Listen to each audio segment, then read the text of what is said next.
आप देख रहे हैं EBN 7 भारत समाचार, खबर आपके शहर की। नमस्कार, जैसा कि मैं संदीप शर्मा, आज हम फिर शाहजहांपुर के धीमरपुरा गांव में हैं। हमारे साथ मौजूद हैं किसान भाई। यहां पर बात करेंगे लखीमपुर कांड को लेकर, जहां पर अजय मिश्रा उर्फ टैनी के बेटे आशीष मिश्रा द्वारा कई किसानों को रोन दिया गया।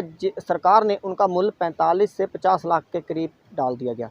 यहाँ पर उस मुद्दे पर बात करें कि अभी तक अगर मैं बात करूँ उनकी गृह मंत्री की, तो गृह मंत्री जो है कहते हैं दूरबीन लेकर बहुत दूर तक देखो तब भी कोई बाहुबली नहीं दिखाई देता, लेकिन उसके पास में बगल में ही पीछे जो है अजय मिश्रा टैनी नज़र आते हैं। गोल आपने देखी होगी वीडियो में, आपको जो वीडियो दिखा रहा हूँ जी, आप देख सकते हैं किस तरीके से जो वीडियो पीछे देख रहे हैं आप कैमरे में मेरे, किस तरीके से यहाँ पर जो अमित शाह दूरबीन लेकर देख रहे हैं और पीछे जो है उन्हीं के जो नुमाइंदे हैं, उन्हीं के जो असिस्टेंट हैं, वो यूपी के किस तरीके कितने बड़े बाहुबली हैं वो खुद जानते होंगे। क्योंकि जिस तरीके से 8 किसानों की दर्दनाक हत्या कर दी गई, किस तरीके से उनको गाड़ी से कुचल दिया गया उन्हीं के गृह मंत्री के ही बेटे के द्वारा, और अभी तक किसान अभी भी न्याय नहीं किसानों को मिल पा रहा है। गृह मंत्री अभी अपने पद से इस्तीफा नहीं दे रहे हैं और मोदी अपने गृह मंत्री को इस्तीफा नहीं दिलवा रहे हैं।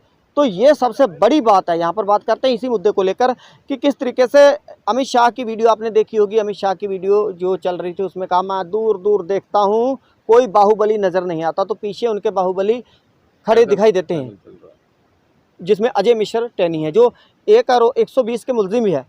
अगर बात करूं तो 120 के मुलजिम भी है, जिनके ऊपर उन्हीं की गाड़ी थी, उन्हीं के नाम थी गाड़ी, और उन्होंने ही, हालांकि सुप्रीम कोर्ट की कई फटकार के बाद भी अभी तक राज्य सरकार द्वारा कोई भी अच्छी तरीके से, जिसको कहते हैं कि न्यायपूर्वक जांच नहीं हो पा रही है। तो इस पर मुद्दे पर क्या चाहिए?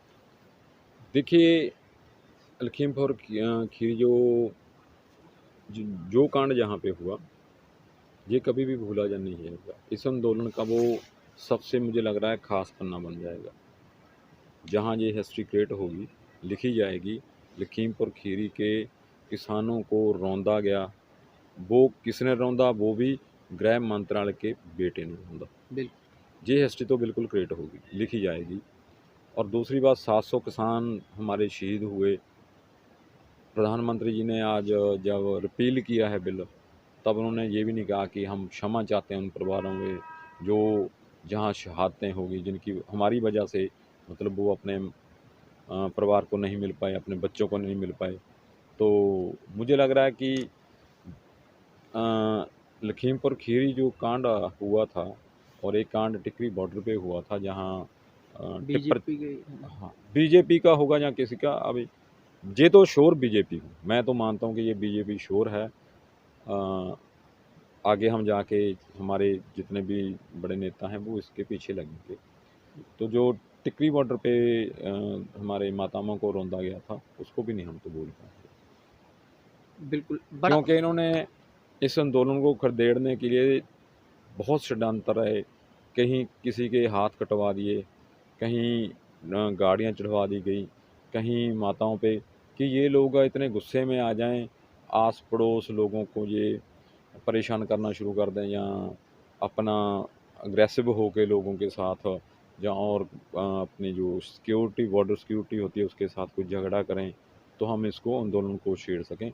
ये बड़ा सिद्क था हमारे उन लोगों का, हमारे भाइयों का, जो अपना गवा के फिर भी शांति के साथ वहीं पे बैठ गया। हमने, मुझे याद है लखीमपुर खीरी जो घटना हुई थी, उस रात को हम लोग गए थे। मैंने ज़िंदगी में पहली बार ज़िंदगी में मैंने 5 लाशें ऐसी देखी थी जब बारिश पड़ रही थी। आज तक मैंने ज़िंदगी में कोई ऐसी लाश नहीं देखी। मैंने इवन कुत्तों या किसी जानवर की लाश भी नहीं देखी जो बारिश में पड़ी हो। लेकिन मोदी सरकार ने वो हमारी लाशें बारिश में, मुझे लग रहा है 10 घंटे तक हमारी वो लाशें हमारे भाइयों की वहाँ पड़ गई थी।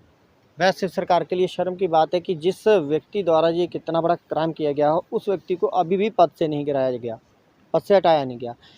तो रोष भी है लोगों के अंदर, किसानों के अंदर रोष है कि जब तक भाई उसको गद्दी से हटाया नहीं जाता गृह मंत्री, राज्य मंत्री को, तो तब तक न्याय नहीं मिल पाएगा किसानों को, ये तो श्योर है।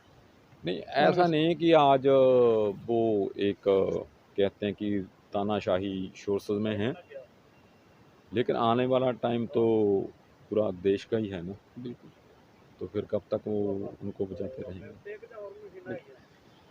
हमारे साथ थे पटवारी, जिन्होंने बहुत अच्छी बात कही है कि देखिए, इशारों इशारों में कह दिया कि लाठी ऊपर वाले की बड़ी होती है। हालांकि आज तानाशाही है तो नहीं हटाया उनको, और कल भगवान की जिस दिन लाठी पड़ेगी उस दिन सब कुछ सही हो जाएगा, किसानों को न्याय भी मिलेगा। जैसा कि अभी चुनावों के मद्देनज़र यहाँ पर बिल वापसी की बात कही गई है, उस पर अब आगे की बात रहेगी कि क्या संसद और राज्यसभा में कानून को वापस लिया जाएगा, ये सोचने लायक हो।